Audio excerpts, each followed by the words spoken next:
Tonight on ABC News Live Prime, the internet outage felt around the world. Amazon's massive outage disrupting some of the biggest and most popular companies and their millions of users. Airlines, social media apps, Starbucks, McDonald's, Venmo, more than 1,000 sites and services in the U.S. and beyond offline. I'm Matt Rivers with a look at what's behind this interruption and what's being done to prevent it from happening again. A mass shooting averted at the world's busiest airport. An alleged gunman's family makes an urgent call to authorities. That suspect then taken down by police at the Hartsfield-Jackson Atlanta International Airport. Weapons discovered in his car. I'm Faith Abube at the Atlanta airport, where police say dozens of lives could have been lost if not for that phone call.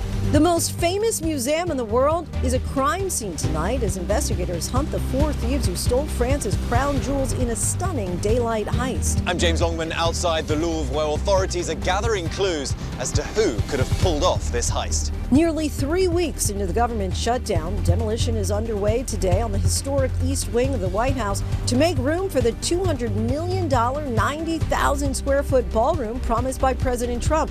The president insists that funding will come from private donors. Gas prices are on a downward slide, dropping below $3 per gallon for the first time in 4 years. Good news as we head into the holiday season, but will it last? And what's behind the dip?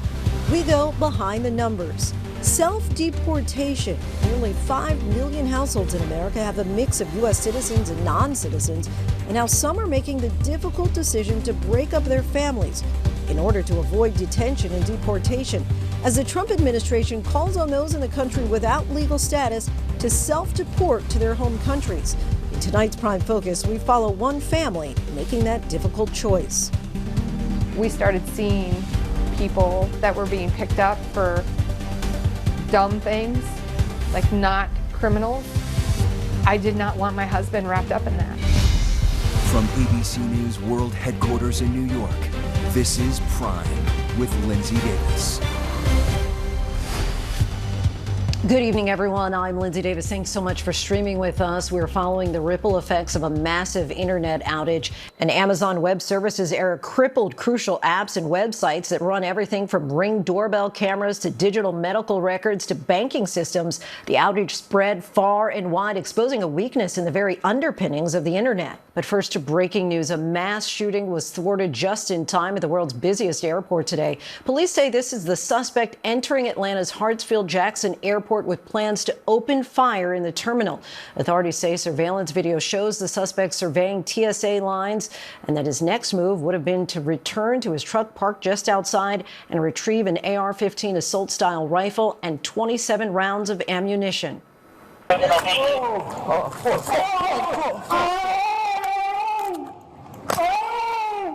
Police body-worn cameras captured the moment that officers took him down. The 49-year-old suspect screamed as he was handcuffed. The close call was averted thanks to the vigilance of the suspect's family, who alerted police. Here's Faith Abube at Hartsfield-Jackson International Airport. Tonight, a potential mass shooting thwarted at the world's busiest airport during rush hour. This is the moment police say 49-year-old Billy Cagle enters Atlanta's Hartsfield-Jackson Airport with plans to open fire in the terminal. An assault rifle and 27 rounds of ammunition just steps away in his truck. I do believe that Mr. Cagle was headed back to his truck to retrieve it, and I do believe he was likely to use that weapon inside the crowded terminal that he had just seen. Police say this surveillance video shows Cagle parking that truck outside the packed terminal today around 9:30 a.m. Cagle walking inside, appearing to survey the TSA lines. He seemed to be very interested in the TSA check-in area, which you can see was heavily crowded with travelers. It's then that officers approached Cagle after police say they received a tip from the suspect's hometown more than an hour away. Cartersville Police Department was alerted by the family of Mr. Cagle that he was streaming on social media, that he was headed to the airport, in their words, to shoot it up. Officers immediately taking Cagle into custody right there in the terminal. Later searching that truck, where police say they found an AR-15 style rifle and ammunition. 27 or more lives could have been lost today. This crisis, we're thankful to God and to good information and good intel and good people for this crisis being averted. Faith Abube joins us now. So Faith, what else are authorities saying about the suspect?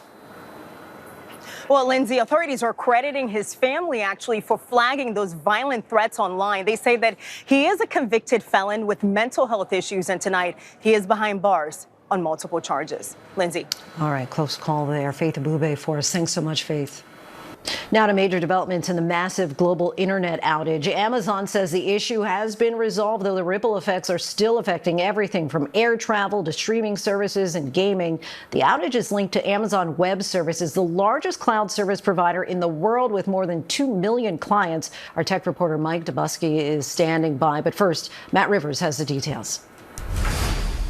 Millions of businesses use Amazon Web Services to store their data and run their applications and services. We are constantly expanding our global network of AWS regions. So when Amazon reported a massive outage overnight, it sent shockwaves around the world. There was sort of a cascade of failures. Now it sort of takes a cascade to get everything working again. Amazon Web Services, or AWS, is essentially a massive cloud-based IT storage facility for businesses. The website Down Detector, which is a crowdsourced online outages tracker listing dozens of companies with reports of problems, from Venmo to Ring doorbell cameras to the Starbucks app. The outage reported at 3:11 a.m. Eastern Time. If you go to your banking website, you're trying to book airplane tickets on their website, or you're using a messaging app, all of those different companies are basically renting computers and services in one of these large data centers. Experts say that's the risk of running so much internet traffic through a single provider, and so many companies had issues today. Everything from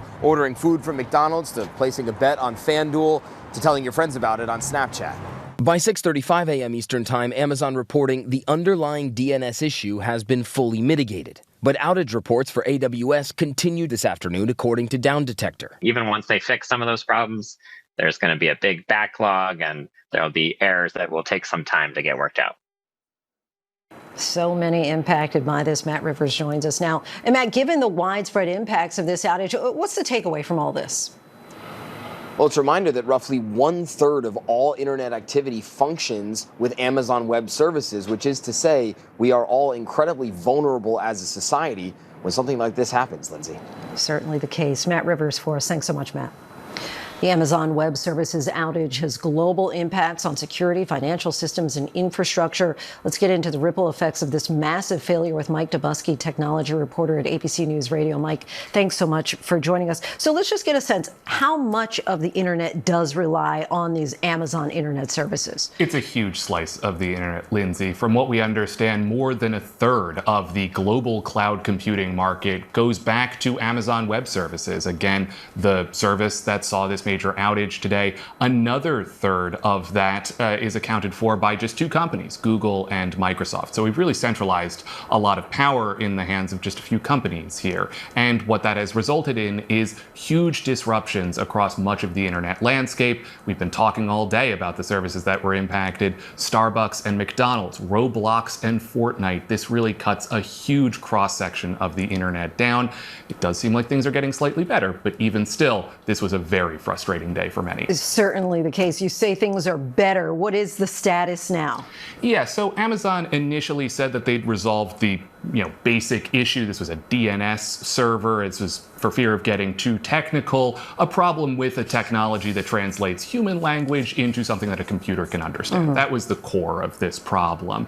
However, given how deeply interconnected and complex Amazon Web Services is, we saw knock-on effects throughout the day. You think if one thing breaks in the morning and you fix that, well, it may have actually broken something else a little bit down the line. And I think that's why you continue to see some of these troublesome reports of, certain apps being down, certain websites being down. And I think we're going to continue to deal with that for the next few hours at the very least. So going forward, what can be done to prevent something like this from happening again? Yeah, it's a good question. And I think that goes back to this centralization of power question that we've been talking about. I think that what you're going to hear from major technology officers at big companies around the world is that we should diversify our cloud computing, right? Instead of putting all our eggs into AWS or into Microsoft or into Google, maybe we put like an egg here and an egg there, and then maybe like a smaller third-party cloud provider that maybe doesn't have the power or reach of Amazon Web Services, but is less susceptible to this sort of wide-scale impact. And that's going to be a going concern. These are conversations that are in their very early stages now as we try to wrap our heads around exactly the scale of this outage from today. And we all saw just how much we are reliant on the internet for so much. Mike, thank you so much for your insight there. Overseas tonight, police are searching for the 4 thieves behind the brazen heist during the day at the most famous museum in the world. Burglars stole priceless Napoleon jewels from the Louvre Museum in Paris while the museum was open with thousands of visitors inside. Authorities say the entire heist took only 7 minutes. We'll have insight from a former member of the FBI art crime team. But first, here's ABC's chief international correspondent James Longman in Paris. The most famous museum in the world is a crime scene tonight as investigators hunt down 4 thieves who stole France's crown jewels in a stunning daylight heist.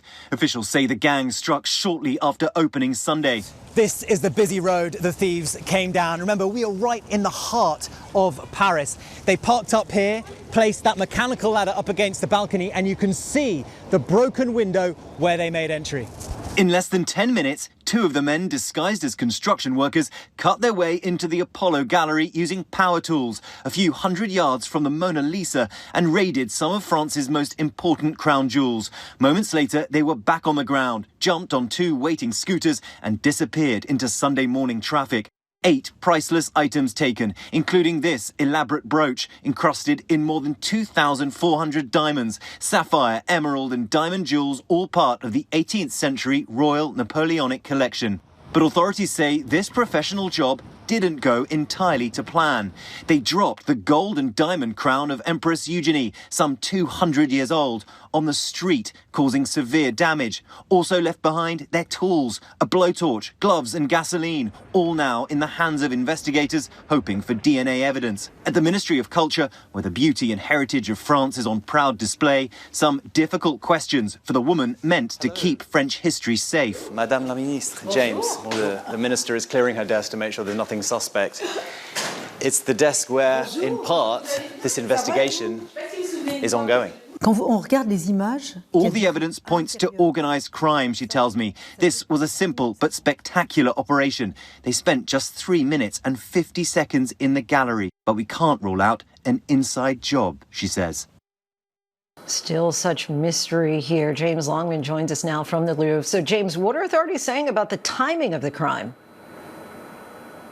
Yeah, Lindsay, well, they chose 9:30 a.m. specifically because that is when the Louvre opens to visitors, but crucially, it's when the intruder alarms are turned off. So they don't think there was any mistake on the timing of this. I spoke there, you saw, to the culture minister. She also said the issue that the French have is that these buildings are historic. They're very, very old. I mean, the Louvre goes back to just about as old as the United States. And so to secure buildings like these, that is a challenge for them. The big fear here, though, tonight, Lindsay, is that these items are going to be broken up, the individual gems sold off, and these pieces of history will be lost for good. Lindsay? All right, James Longman for us. Thanks so much, James.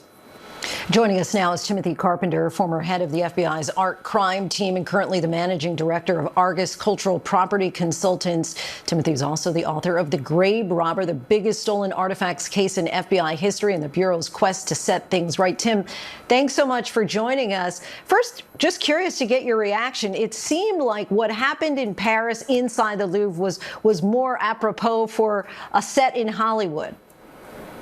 Yeah, Lindsay, thanks for having me on. And, you know, I've heard that comparison a lot in the last 2 days, right? That this is kind of a Thomas Crown affair, you know, Hollywood-esque heist. And it certainly has the hallmarks of that. The reality, though, is that this is fairly typical for museum heists, you know, particularly across Europe. We've seen quite a few of these in recent years.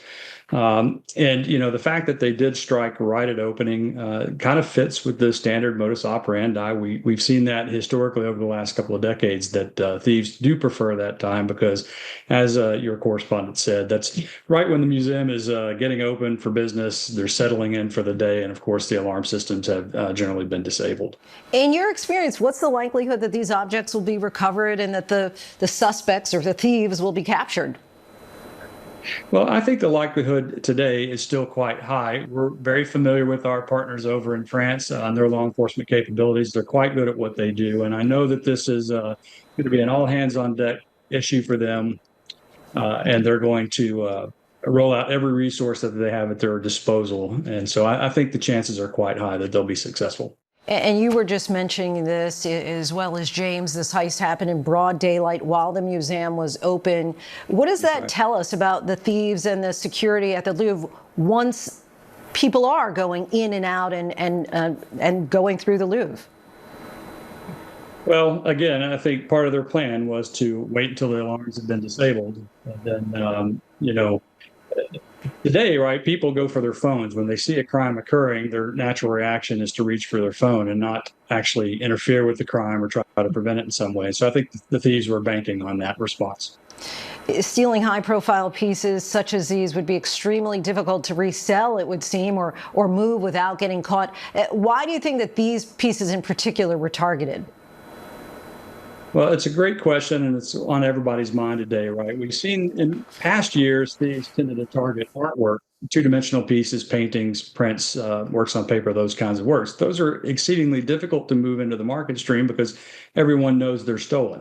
Now, in this case, everybody knows that these jewels are stolen as well, but the risk here, right, is that the thieves will break these pieces apart, to individualize the gemstones and move them into the market stream just based on their inherent, value that they have as gemstones or precious metals.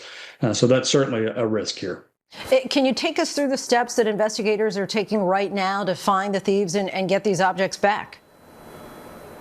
Sure. I'd be reluctant to comment too deeply on what the authorities there are doing, but I think in general, right, you would expect, of course, they're going to be combing through all of the evidence they got, looking for good forensic evidence. And I think the thieves made some mistakes, right? They left quite a bit of material behind. So I think they're going to be successful at finding that forensic evidence. They're also going to be doing wide scope CCTV camera searches, and not just around the museum, right? They're going to be looking all throughout the city, border crossings into other countries, and et cetera. And they're going to, I think, spend quite a bit of time looking at the museum itself, right? So some internal staffing, vendors, contractors, that kind of stuff. They're going to look at patterns, what was going on inside the gallery space, not only the day of the theft, but days, weeks, and months leading up to the theft. Because clearly this crew was well informed and had probably canvassed and visited this gallery a number of times. And then ultimately, this case, like many, may just rely on good tips and information from the public. Do you suspect at all that it may have been an inside job? Well, again, I don't have all the relevant facts of the investigation, so I'd be reluctant to speculate on that. I will tell you that FBI statistics have been pretty consistent for decades on this, that a large percentage of all museum thefts have some element of insider information, some insider threat. It's generally a misplaced trust issue. Again, so whether that's staff or if it's contractors, maintenance folks, or vendors, but it tends to be some kind of insider threat. Tim Carpenter, appreciate your time. Thanks so much. Thanks for having me. Americans are getting their first look at the demolition now underway at the White House. Today, work crews made room for President Trump's $250 million ballroom. It comes on day 20 of the government shutdown. Congress is still getting paid while thousands of federal workers have been fired and 1,400 workers at the National Nuclear Security Agency have just been furloughed. Mary Bruce reports from the White House. With the government now shut down for 20 days and the House out of session, tonight activity of a different kind getting attention. Crews at the White House tearing down walls as construction on President Trump's vast new ballroom gets underway. Trump once promised the project wouldn't interfere with the current structure of the White House. It won't interfere with the current building. It'll be near it, but not touching it, and pays total respect to the existing building, which I'm the biggest fan of. Today, demolition began, bulldozers ripping away portions of the East Wing. The president holding an event inside, acknowledging the commotion. Right on the other side, you have a lot of construction going on, which you might hear periodically. Trump says the new ballroom will be 90,000 square feet, larger than the White House residence itself.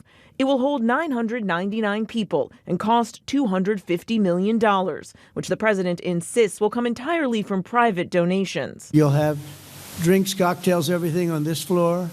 and then they'll say, welcome to dinner. You walk into the ballroom, Mr. Senators.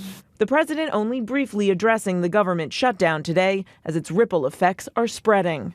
Roughly 1,400 employees of the National Nuclear Security Administration, which safeguards the country's nuclear stockpile, now on unpaid leave. Only 400 workers remain on the job. Every day that the government is shut down, it is a danger to the American people. But Republican House Speaker Mike Johnson has refused to bring the House into session, and Democrats are refusing to back down, insisting on a deal to repeal Medicaid cuts and extend health care subsidies that are set to expire, causing insurance premiums to spike for millions of Americans. Republicans seem happy not to work, happy not to negotiate, happy to let health care premiums spike for over 20 million working and middle-class Americans.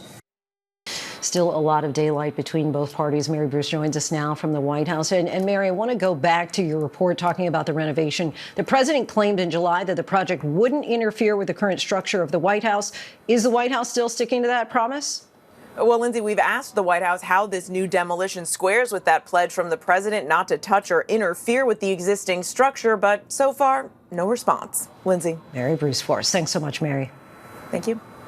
Tonight, attorneys for former FBI Director James Comey are moving to have charges against him dismissed and President Trump's handpicked prosecutor disqualified. Comey is pleading not guilty after being indicted for allegedly lying to Congress back in 2020. Let's get right to our Chief Justice correspondent, Pierre Thomas. Pierre, what's the latest? Well, Lindsay, tonight the attorneys for James Comey are calling on the judge overseeing the case to dismiss the charges against him on grounds of vindictive and selective prosecution, declaring President Trump ordered DOJ to prosecute Mr. Comey because of personal spite and because Mr. Comey has frequently criticized the president for his conduct in office. Comey's attorneys presenting a list of Trump's repeated attacks on Comey. They also cited Trump's hand-picked U.S. attorney, Lindsay Halligan, a former insurance attorney who has never prosecuted a case.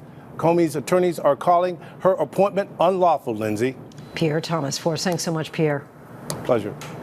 A federal appeals court has cleared the way for the National Guard to deploy to Portland, Oregon. The Court of Appeals for the Ninth Circuit overturned a temporary restraining order that had prevented the Trump administration from sending the National Guard into the city.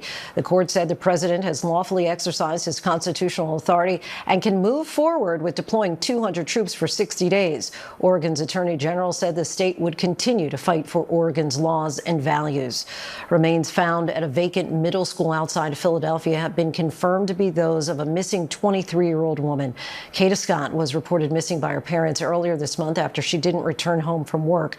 Analysis of Scott's cell phone data led investigators to 21-year-old Keon King, who was arrested for kidnapping, false imprisonment, and stalking, among other charges. In a statement, Scott's family said that Kata's light, kindness, and beautiful spirit will remain in their hearts. The fragile ceasefire between Israel and Hamas is being tested after Israel launched its fiercest wave of attacks in Gaza over the weekend. At least 57 Palestinians have died in the strikes in the last 24 hours, according to the health ministry. U.S. negotiators, including Special Envoy to the Middle East Steve Witkoff and the president's son-in-law Jared Kushner, arrived in Israel today to try and bolster the agreement and implement the second phase of the president's 20-point peace plan.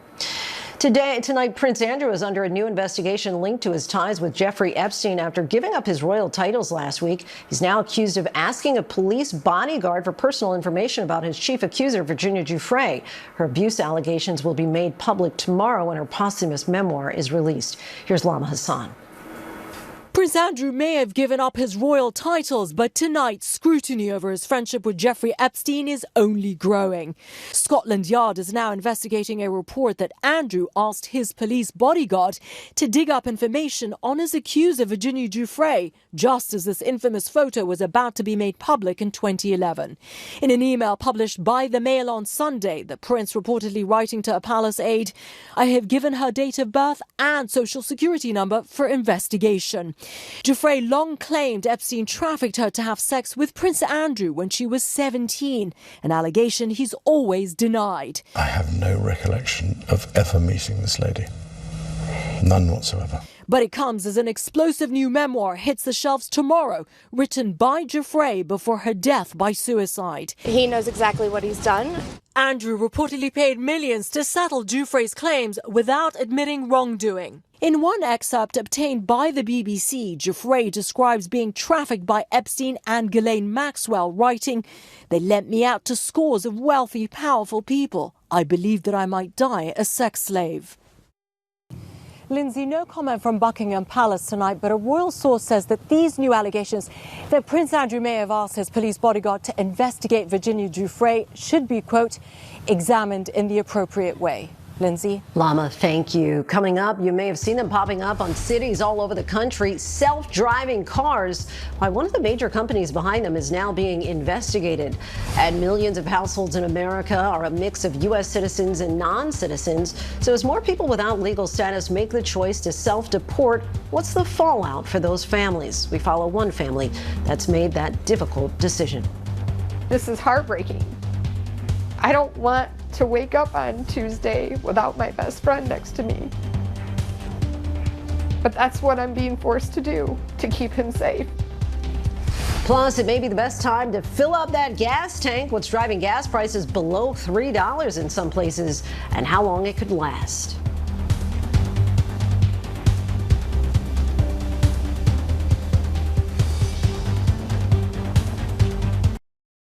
Welcome back, everyone. Some very good news, at least for now, for car owners and travelers. For the first time in 4 years, gasoline prices could soon remain below the $3 mark for an extended period of time. That's according to GasBuddy.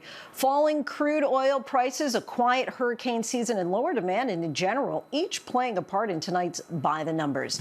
$2.99 per gallon. That's what the average American is now paying at the pump, according to GasBuddy, a price that we have not seen since 2021 in the middle of the pandemic. Short-term reasons aside, demand for gasoline just isn't what it once was. According to the government's Energy Information Administration, the U.S. imports the same amount of crude oil today as it did in 1993 when the economy was much smaller. And today, some drive electric cars and get more energy from renewable sources like wind and solar. Also helping prices is that domestic oil production has increased dramatically. We now only import 30 to 35% of our oil compared to twice that 20 years ago. And back in the 70s, the U.S. was beholden to OPEC for 85% of its oil imports, hence the relatively higher prices we paid back then. But only 15% of imported oil came from OPEC countries last year. What has also kept gas prices low this summer and into the fall is that the U.S. has not had hurricane landfalls in 2025. We averaged a little more than 3 per year in the 5-year period ending last year. And as we inch closer to the holiday season, more of us will be researching airfares to visit friends and loved ones. The price of oil, of course, is a major determining factor in what you'll pay when flying from Fort Worth to Fargo. So let's bring in Clint Henderson, managing editor of the Points Guy website. Clint, welcome back to the show. Give us a sense of how airfares are looking so far for the holiday season compared to previous years. Yeah, hot off the presses. We just did an analysis, our final analysis before the holiday season is upon us. It's now time to book your flights, but a little bit of bad news. Flights prices for domestic U.S. flights up 1% to 4% for both Thanksgiving and for Christmas. So really the first year-over-year increase we've seen in some time now. Will the lower gas prices we just mentioned at some point translate into perhaps lower airfares at some point this year? Not this year, but maybe for next year. It's a lagging indicator, so the airlines don't really take that current price into account in ticket prices. But if the prices stay low, which is great news, for a long period of time, you could see cheaper airfare next year. And should we expect gas prices to go even lower as we head into the holidays?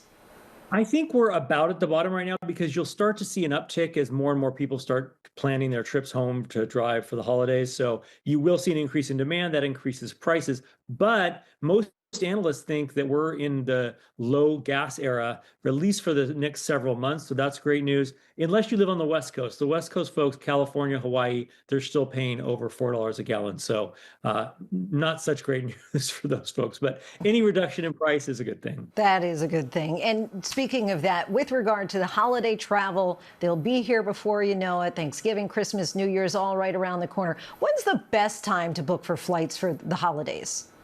My favorite question. We're in the perfect sweet spot time. So you want to have all your flights for the holidays booked at the latest by around Halloween. You have a little bit more time if you're booking for Christmas, but I would really be tracking prices now. And if you see a deal, jump on it. But we're really in the sweet spot right now. This is when prices are the lowest they're going to be before the holidays.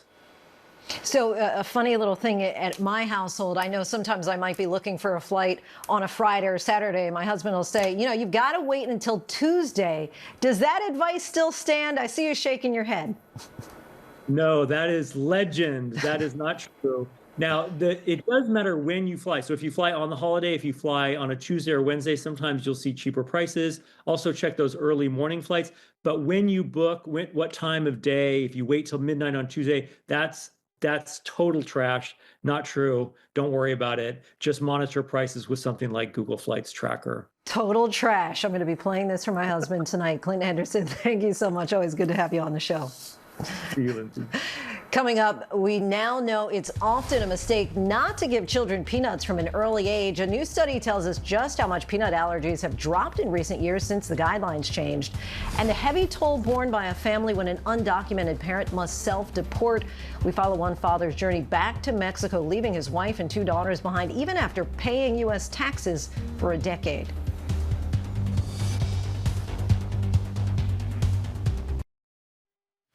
Welcome back, everyone. As the Trump administration has ramped up immigration enforcement, it has also called on those in the country without legal status to self-deport to their home countries.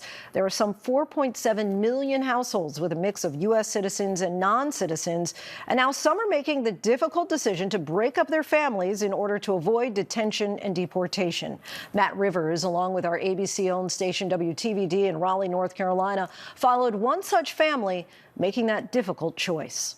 At the Rivera household in suburban Raleigh, Did you go? it may look like a typical weekend. Fidel and Jennifer Rivera taking on daughter Isabella at card games, Put the sticks down, bruh. cheering on their older daughter, Mackenzie, at the soccer field. But for this family, these everyday moments are precious and fleeting. I'm gonna miss my wife and I'm gonna miss my kids. Fidel and Jennifer just celebrated their 17th wedding anniversary. But Fidel is undocumented, coming to the U.S. from Mexico in 1995. There was no jobs and I decided to come in over here to look for a better future. The only thing that he's ever done wrong was come here without documentation. Without any legal status, he risks being detained and deported. And together, they have now made the agonizing decision for Fidel to self-deport alone. To give the peace to my wife and to my kids. I don't want they see me and they in handcuffs with chains in the jail. This is not an unfounded fear. We started seeing people that were being picked up for dumb things, like not criminals. I did not want my husband wrapped up in that. The second Trump administration's aggressive immigration enforcement has escalated the risk of detention. Currently, nearly 60,000 people are being held by ICE. Almost half have no criminal record, only immigration violations. I'm Kristi Noem. Part of the government's campaign, self-deport, now. President Trump has a clear message for those that are in our country illegally. Leave now. If you don't, we will find you, and we will deport you. You will never return. According to DHS, Fidel will be joining some 1.6 million people who have already self-deported. This is heartbreaking. I don't want to wake up on Tuesday without my best friend next to me. But that's what I'm being forced to do to keep him safe. Fidel and Jennifer met salsa dancing, married 2 years later, and raised a family. She teaches math. He went to school to be an electrician and worked in construction, but he had no legal path to citizenship. even though he's married to a U.S. citizen, even though we have 2 U.S. citizen children, even though he pays taxes, even though he has a job, even though he is not a drain on society. Despite advocating to change the laws for mixed status families, their lives have been on hold. So we couldn't make any plans. We couldn't plan for our future. We couldn't plan for retirement. We couldn't plan for our kids' future. And now he has to move on. I'm gonna be again just by myself and start a new life over there. The rest of the family will stay behind. So you hear people saying, why don't you just get up and move with your family? I can't leave. This is my 24th year of teaching. I have to hit 30 to get my full retirement. We have a senior in high school.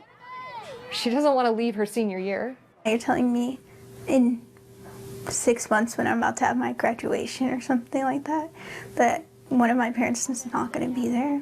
It's just very, it just makes me upset. I feel really sad currently about it, just thinking about it, but when it actually happens, that's a little more scary. So, come Monday morning, I'm gonna cry somewhere. boxes stand by ready for shipping. Bags hauled out to the car. They head to the Raleigh airport. We can't go in the line with you. Leaving his family behind. Your eyes are leaking. I gotta go. Fidel is on his way to what lies ahead.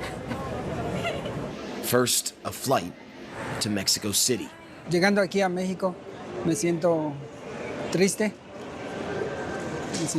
Me siento parte de mi cuerpo se quedó allá con mi familia. Sientes que quieres llorar, quieres gritar. Es un sentimiento que no se lo deseo a nadie. Then on to Mérida on the Yucatan coast, where a friend meets him. The next day, reality setting in. Lo más difícil es hoy en la mañana despertarme y saber que no puedo ir a despertar a mis niñas, que no le puedo decir es hora de ir a la escuela. Del plan de aquí es salir adelante, es buscar trabajo, empezar de cero. Tengo una hermosa familia que la voy a sacar adelante aquí. Our thanks to Matt Rivers for that story. Coming up, a significant drop in childhood peanut allergies, the move that led to the sudden drop, plus a giant heartbreak, and a sophomore QB is breaking records. We're looking at another incredible weekend of football with ESPN analyst and former NFL head coach Herm Edwards.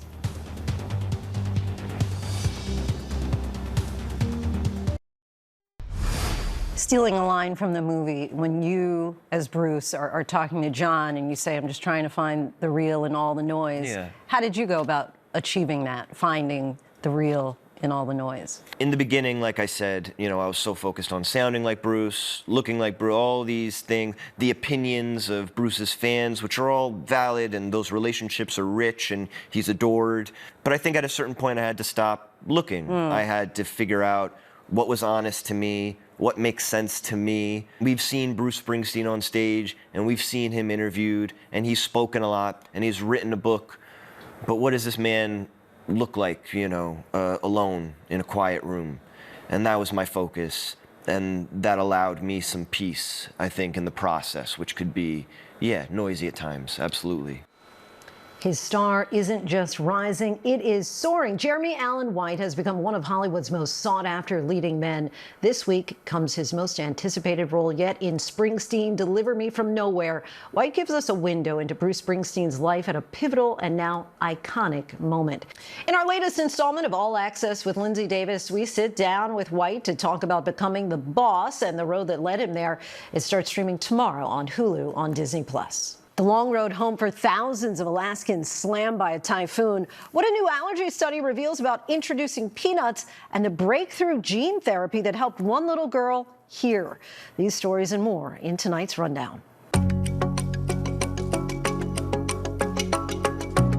The National Highway Traffic Safety Administration, or NHTSA, is investigating self-driving car service Waymo after a report of a Waymo driving around a stopped school bus as kids disembarked. The agency said that a self-driving car in Georgia continued driving when a school bus had its red lights flashing and stop signs out. NHTSA suspects similar incidents have happened before.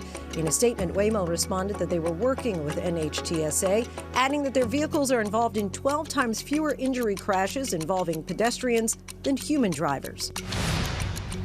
A new study published in the journal Pediatrics shows a significant drop in childhood peanut allergies after feeding guidelines were changed in 2017 to encourage parents to introduce peanuts early. The study looked at health record data of about 40,000 children and found that peanut allergies dropped by 43% for households that followed the new guidance. The American Academy of Pediatrics guidance changed to encourage parents to give babies peanuts, eggs, milk, and other common allergens at 4 to 6 months old in order to train the immune system early. Alaskan residents who were displaced from their homes during a powerful typhoon face a long wait before they can return home. Hundreds of people had to be evacuated by the Alaska National Guard, and the governor predicted it could take up to 18 months for them to return. Alaska's Emergency Management Agency estimated that 90% of the structures in the remote town of Kipnuk were destroyed, and the governor said more than 1,500 residents need to be relocated. California's Attorney General is suing 3 plastic bag companies for allegedly violating a 2014 law that required plastic bags sold in the state to be recyclable. The law required customers who wanted plastic bags to pay a 10-cent fee for reusable and recyclable plastic bags. Novolex Holdings, Interplast Group, and Mettler Packaging labeled their plastic bags as recyclable when they were not, according to the lawsuit. Activists and advocacy groups staged a second round of No Kings protests across the country on Saturday in response to what they call an abuse of power by President Donald Trump and his administration. That includes his immigration crackdown and sending troops into American cities. In a statement, organizers said nearly 7 million people took part in the demonstrations across 2,700 cities and towns nationwide, which would be a crowd-sized record second only to Earth Day in 1970. A 3-year-old girl who underwent a breakthrough gene therapy treatment to treat profound hearing loss can now hear again on her own 2 years after treatment. Opal Sandy made history in 2023 at 11 months old when she became the youngest patient in the world to have a gene therapy injection to her right ear. Opal's parents say now their daughter can hear normally even when the cochlear implant on her left ear is off. Opal, whose birthday is it today? Mine. And how old are you? 3. Parents call the results mind-blowing. From a giant disappointment to a sophomore quarterback's impressive game and a historic shutout, it was another weekend of wild football. ESPN analyst and former NFL coach Herm Edwards joins us once again to break it all down. Thank you so much for joining us, Coach. Let's start with the heartbreak for New York, the Giants playing the Broncos in Denver. It looked like they had it all figured out until the last quarter when the Broncos scored 33 points to beat the Giants. What went wrong for Big Blue? Well, you just mentioned it. They didn't finish the game, the Giants, right? And you think about a game that when you looked at it, I thought when they got the pass interference call, the game was over. Basically, the Giants were going to go ahead and win the game. Obviously, that did not happen.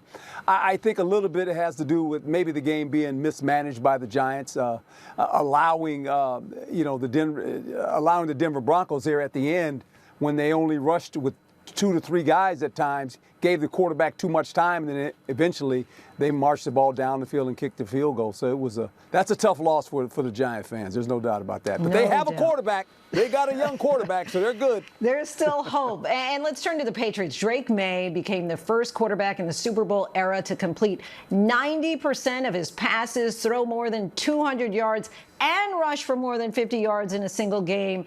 Have the Patriots found their next Tom Brady? Well, I'm not going to say he's Captain America, and that's what I call Tom Brady. But I tell you what, they found their quarterback of the future. And I think the league is in good standings right now when you think about all these young quarterbacks that are playing well, right? And that's good for football, regardless of who you're a fan for. But New England right now, believe it or not, in the AFC East, they're in first place. The New England Patriots. Who would have thunk that, right? They got a new head coach that they didn't like so much in Tennessee. He comes up to New England, a former player, and these guys are in first place. They're playing very, very well. All right, to another quarterback who had a standout day. Eagles star Jalen Hurts, so good, had a perfect passer rate against the Vikings, making for one of the best performances of his career coming off of a Super Bowl win. What do you say? Fly, Eagles, fly? Super Bowl contenders again? Oh, yeah, they're flying right now. They really are. And this was an outstanding game. And you mentioned Jalen Hurts was outstanding. This offense was really good. And obviously the offense drives the defense. All I kept seeing is this guy right here with those green shoes. I kept seeing green shoes score touchdowns. I said, those Eagles are flying right now. This was one of the better games that the Eagles have played all year. And if they can continue to build on this, they're going to be a hard out. Kansas City had their first regular season shutout since 2011 yesterday against the Raiders. Would you call that a statement win for the Chiefs? Yeah, they made a statement last week when they played the Detroit Lions at home, and they beat up on the Lions a little bit. And now Patrick Mahomes has his full arsenal of players with him. And he was saying early in the season, hey, we got to get well, we got to well. Well, guess what? The Chiefs are back. You're going to have to deal with them. And they're playing good as well. All right, 2 games tonight. What should we watch for? Well, I think when you game right now, Tampa Bay versus the Lions. Obviously, the Lions have an early lead in this, and I think it'll go down to the wire. Right now, the Lions are controlling the game because they can run the ball very well with those 2 backs, Montgomery and Gibbs. But the problem is, if this game is close and Baker Mayfield has the ball at the end of the game, be careful, because Baker Mayfield can beat you. And the second game, that's going to be a late one. You're going to have to stay up late at night. We have the Texans versus the Seattle Seahawks. And you think about the Texans, I'm going to give you this number. The Texans' defense, after, 6 games, they're only giving up 12 points a game. It's hard to score points against the Texans. Now, they got to go on the road to Seattle. That's a long trip for them. Sam Darnold's playing well. This Seahawks team's playing well. Ought to be a loud stadium tonight. I don't know how many fans are going to stay up that late, especially on the East Coast, to watch a 10 o'clock game, but I'm going to have to be one of them. So I got to drink lots of coffee this evening. All right, so I know you always talk about Baker Mayfield every week. If you had a fantasy football team, who's the player that you want number 1 on your draft, the player to watch out for this season? I'm taking Baker Mayfield. Yeah, I think his passion, the way he plays, he doesn't get enough credit for what he's done. I mean, last year, this young man threw 41 touchdown passes. 41. Wow. And it kind of goes unseen. You know, Baker Mayfield, I don't know. Baker Mayfield is playing really well. I just like his persona, how he plays the game of football, his passion for it. So I enjoy watching him play. We're going to be watching him, too. Coach Herm Edwards, always appreciate you. Thank you so much. Thank you. That is our show for this hour. I'm Lindsay Davis. Be sure to stay tuned to ABC News Live for more context and analysis of the day's top stories. Thanks so much for streaming with us.